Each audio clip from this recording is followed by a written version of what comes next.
유병호 감사원 사무총장은 전 정부의 칼을 휘두르기 전 본인 주치폭력 의혹부터 해명해야 합니다. 더불어민주당 법제농단 저지 대책단의 단장을 맡고 있는 박범계 국회의원입니다. 어제 감사원은 국민의 관심사안 감사에 원의 역량을 집중 우선 처리하고 감사관 평가 등급제를 도입하는 등의 감사원 쇄신안을 발표하였습니다. 노골적인 문재인 정부 표적 감사를 천명하고 감사관들에게 돌격대가 되기를 부추긴 것입니다.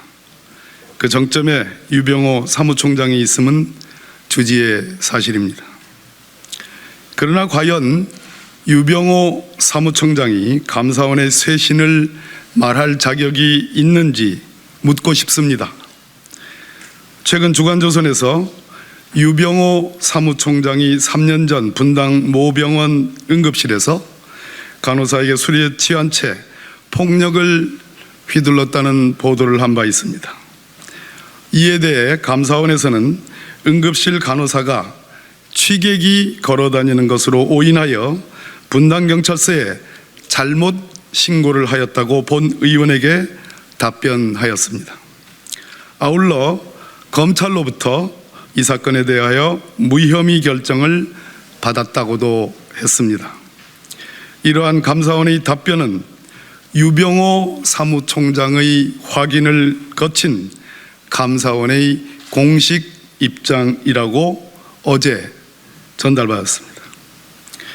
그러나 2019년 3년 전으로 돌아가서 1월 11일 유병호 감사원 사무총장이 병원 응급실에서 차병원입니다. 의료진을 폭행하였다는 구체적인 의혹이 다수 당시에 보도된 바 있습니다. 사건이 발생한 당일 아주경제의 단독 보도부터 시작해서 연합뉴스, 경기일보, 헤럴드경제, 서울신문, MBC, 뉴시스, OBS, 메디컬투데이, 경기신문, 기호일보, 데일리메디 등 10여 개의 언론사에서 이 사건 주치폭력 의혹을 다루었습니다. 매우 구체적입니다. 최초 이 사건을 보도했던 아주경제의 기사를 보면 감사원 국장이 새벽 2시 47분경 넘어져 피부가 찢어진 상태로 분당에 있는 병원 응급실을 찾았고 당시 술에 취한 상태로 응급실에서 나 공무원인데 등의 발언으로 의료진을 협박했고 간호사에겐 직접적인 폭력도 가했다고 합니다. 병원에서는 분당경찰서에 신고를 했고 경찰은 사건 당일 피해자 조사를 마쳤으며 국장이 간호사 눈을 찌른 것으로 확인됐다고도 밝혔습니다. 아주 구체적인 현장 내용을 담은 기사였습니다.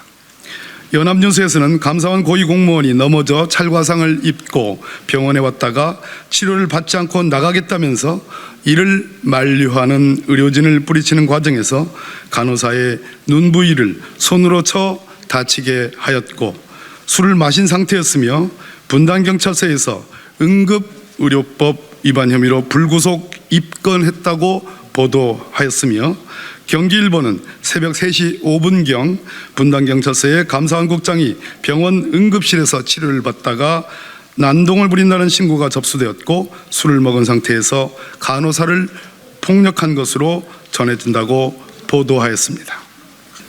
지금 이 보도들이 당시 2019년 1월 11일 수많은 구체적인 내용과 경위를 밝힌 그러한 보도들입니다. 이 보도들이 다 허위 보도란 말입니까? 이러한 보도들을 종합하면 유병호 사무총장은 당시 술에 만취하여 새벽에 크게 다친 후 분당 차병원 응급실을 찾았고 술에 취한 상태로 의료진을 상대로 난동을 피웠으며 간호사의 눈을 다치게 하였고 병원 측에서 분당경찰서에 폭행 신고를 하였으며 분당경찰서가 유 사무총장을 입건하였다는 것으로 모아집니다. 이 주치폭력 의혹 사건 직전인 2018년 12월 31일 강북 삼성병원 정신건강의학과 임세원 교수가 환자로부터 피살된 끔찍한 사건이 발생하여 국민의 공분을 산 바 있습니다. 최근 이 의혹과 관련하여 본 의원이 경찰에 자료 제출 요구했고, 경찰의 답변에 의하면 이 사건 당시 성남시 소재 A병원에서 112 신고가 있었던 것은 사실이고, 위에서 본 바와 같이 다수의 언론 기사를 살펴보면 응급실 간호사가 취객이 걸어다니는 것으로 오인하여 잘못 신고했다는 유병호 사무총장의 답변은 전혀 믿을 수 없습니다. 유병호 사무총장의 의료진 주치폭력 의혹 사건에 대해서 검찰은 불기소 결정을 내린 바 있습니다. 단순 취객에 불과한 112 신고라면 입건할 이유도 없고 수사할 이유도 없습니다. 경고, 훈방 조치에 불과한 사안이기 때문입니다. 현재 검찰이 무혐의 결정과 관련된 매우 심각한 제보가 들어오고 있습니다. 앞으로 이 부분에 대해서 지속적인 확인 작업을 할 것입니다. 유 사무총장은 전 정부에 대해서 칼을 휘두르기 전에 칼자루가 썩고 있다는 것을 깨닫고 본인의 주치폭력 의혹부터 해명해야 할 것입니다. 유 사무총장은 사실상 감사원의 감사를 총지휘하고 있습니다. 유 사무총장 본인의 개인 비리 의혹이 제대로 해소되지 않는다면 어떤 공무원들이 감사원의 감사에 기꺼이 응할 수 있겠습니까? 승복할 수 있겠습니까? 감사원의 신뢰성 제거를 위해서라도 유 사무총장의 주치폭력 의혹은 한치 거짓도 없이 낱낱이 소명되어야 할 것입니다.